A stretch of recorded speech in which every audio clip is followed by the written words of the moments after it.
हरे कृष्णा, मैं गौरांगी दास की आज आपके लिए एक बहुत प्यारा सा अद्भुत प्रसंग लेके आए हैं प्रभु का। प्रभु श्री कृष्ण कहते हैं कि जब आपका अटूट विश्वास उन पर हो जाता है, तो आप देखेंगे कई बार ऐसे चमत्कार होते हैं, जैसा कि मैंने पहले भी कहा बताया हुआ है अपने वीडियो में, कि लोग विश्वास करने के लिए मजबूर हो जाते हैं कि वाक़ई प्रभु हैं, जगत में प्रभु हैं। क्योंकि अगर प्रभु ना होते तो बताइए भला ये हवा, ये पानी, ये बिजली, ये सारी सृष्टि, बरसात किसने बनाया? कोई तो ऐसी शक्ति है ना, जो उसको पूरा नियंत्रण कर रही है कि नहीं? बताइए आप। आज की घटना है राधना जी की। आराधना जी जो हैं, वो विदेश में रहती हैं। ये एक सत्य घटना है। आराधना जी विदेश में रहती हैं। उन्होंने बताया कि एक बार की बात है कि वो कृष्ण को बहुत मानती थी और बचपन से ही कृष्ण को बहुत प्यार करती थी। लेकिन उन्हें पता नहीं था कि कृष्ण की सेवा किस तरह की जाती है और किस तरह से उन्हें भोग लगता है, किस तरह उनकी सेवा करनी चाहिए। लेकिन हुआ कुछ इस प्रकार से कि जब वो विदेश चली गई, तो वहाँ उनकी एक दोस्त थी, जो आईटी फील्ड में काम करती थी। आराधना जी भी आईटी फील्ड में ही काम करती थी। उसने बात-ही-बात में बताया कि उसके पास एक लड्डू गोपाल है। लड्डू गोपाल जिन्हें वो बहुत प्यार करती है, उसका उन्होंने फ़ोटो दिखाया। हमारे लड्डू गोपाल ऐसे दिखते हैं। आराधना जी को देखकर बड़ा ही अच्छा लगा। मन किया कि क्यों ना मैं भी वृंदावन जाऊँ। अपने परिवार में सबसे बात करी कि वृंदावन चलना है, चलेंगे क्या आप लोग? तो उनके परिवार बोले नहीं अभी तो हम नहीं जाएँगे, ये कौन-सी उम्र है वृंदावन जाने की। ऐसा कहकर उन्हें उन्होंने रोक दिया। लेकिन उन्हें बहुत बेचैनी थी कि मुझे वृंदावन जाना है दर्शन करने के लिए। मन ही मन विचार करने लगी, कैसे जाना होगा प्रभु, मैं कैसे आपके दर्शन कर पाऊँगी? वृंदावन दिखता कैसा है? ये सब बातें उनके मन में निरंतर चलती रहीं। तभी एक बार उनका जो मतलब कि भारत का एक मित्र था, उसने उन्हें फ़ोन किया, आराधना कैसे हो? आराधना बोली कि मैं ठीक हूँ, आप बताओ बड़े दिन बाद आपने फ़ोन किया। बोलते हैं हाँ, आज मुझे तुम्हारी बहुत याद आ रही थी, तो मैंने सोचा कि तुमसे बात करूँ। वो मित्र संजोग की बात है कि मथुरा का ही रहने वाला था और उसने कहा कि तो बात ही बात पे आराधना ने बोला कि मुझे ना वृंदावन आने की बहुत इच्छा हो रही है, पर मुझे पता नहीं है कि मुझे करना क्या? तो उन्होंने कहा तुम आ जाओ, फ्लाइट पकड़ के आ जाओ, मैं आपको दिखा दूँगा वृंदावन कैसे कहाँ-कहाँ, कैसे-कैसे दर्शन होंगे बिहारी जी के। तो इच्छा तो बहुत है पर घर वाले मना कर रहे हैं। तो बोले कि अच्छा, कुछ ज़्यादा की ज़रूरत नहीं है, तुम एक बाँसुरी लेके आओ केवल बिहारी जी के लिए, तो बाँस की बाँसुरी। तो अच्छा, आराधना जी ने बोला ठीक है, लेकिन यहाँ बाँस की बाँसुरी कहाँ मिलेगी? बाँस की बाँसुरी बाँसुरी मिलने का कोई सवाल नहीं होता। चलो मैं अपने शहर जाऊँगी ना, तब मैं सूरत, तब वहाँ जाकर मैं बाँसुरी को देखती हूँ लेने का, नहीं तो मैं वृंदावन में ले लूँगी। बोले नहीं-नहीं वृंदावन में नहीं लेना है, आप अपने अपने पास से ही लेकर आओ।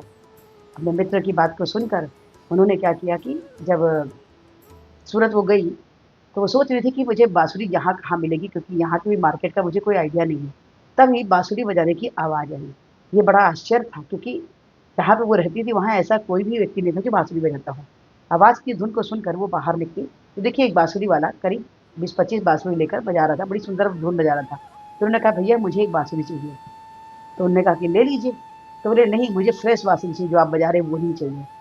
तो उनसे इस तरह ने उन्होंने एक बाँसुरी ली और लेकर जब वो अब विचार तो उनका बहुत था वृंदावन जाने का। वृंदावन के लिए अचानक उन्हें विश्वास नहीं हो रहा था कि मैं किस प्रकार शहर आ गई, सूरत आ गई, अब मैं यहाँ से वृंदावन भी जाने वाली हूँ। लेकिन हुआ वही जो प्रभु की इच्छा थी। उनका मन था उन्हें वृंदावन जाने का। बच्चों के साथ में वो वृंदावन गई और बिहारी जी के दर्शन के लिए इतनी भीड़, लेकिन उन्हें वो भीड़ का पता ही नहीं चल रहा था। इतनी भीड़, बच्चे थोड़े परेशान हो रहे थे क्योंकि वो कभी इतना भीड़ का सामना नहीं किए थे। लेकिन आराधना जी जो हैं, वो चलते-चलते पास में बिहारी जी की गईं और बड़े सुंदर दर्शन किए। उन्होंने बाँसुरी दी, तभी वहाँ के पंडित जी जो स्वामी जी थे उन्होंने क्या किया, उन्हें एक चुनरी ओढ़ा दी और प्रसाद दिया। ये देखते ही बोलती है कि उनके नेत्रों से आँसू गिरने लगे, वो रोने लगी कि बिहारी जी कहाँ मैं अभी आने के लिए सोच रही थी कि मैं कैसे आ पाऊँगी, कैसे दर्शन होंगे और आपने इतनी कृपा करी। वहाँ से निकली तो बाहर उनकी इच्छा थी कि मैं भी क्यों ना हो लड्डू गोपाल की सेवा करूँ और मुझे तो कुछ भी नहीं आता।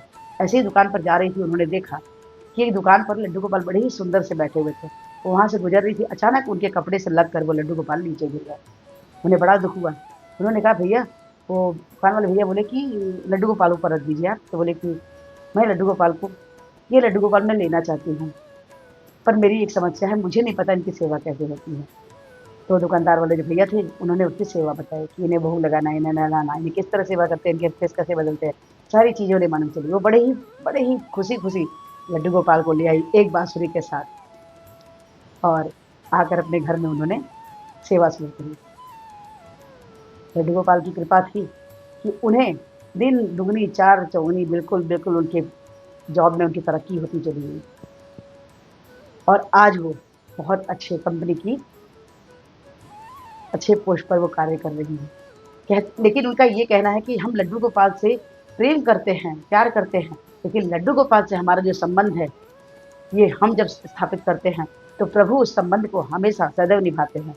ये आज प्यारी सी घटना आपको कैसी लगी सत्य घटना? अच्छी लगी हो तो प्लीज़ लाइक कीजिए, शेयर कीजिए, सब्सक्राइब कीजिए। इस वीडियो को सब मिलन प्रार्थना कि हमारे पूर्व आचार्य पिछला प्रवचन में हरे कृष्ण महामंत्र जपने बोले जो इस प्रकार से हरे कृष्ण कृष्ण कृष्ण हरे हरे राम राम राम हरे हरे। तो हरे कृष्ण महामंत्र जपे और कृष्ण के सबसे प्यारे बच्चे बने। आज से एक माला जब शुरू करें अच्छा होता तो से 4 से 6 से 8 से 16 वाला पे आए और कृष्ण के हेतु की बातें पाठ बन जाए, है ना? तो आज से ही एक माला जपना शुरू कर दे। हरे कृष्णा, राधे राधे।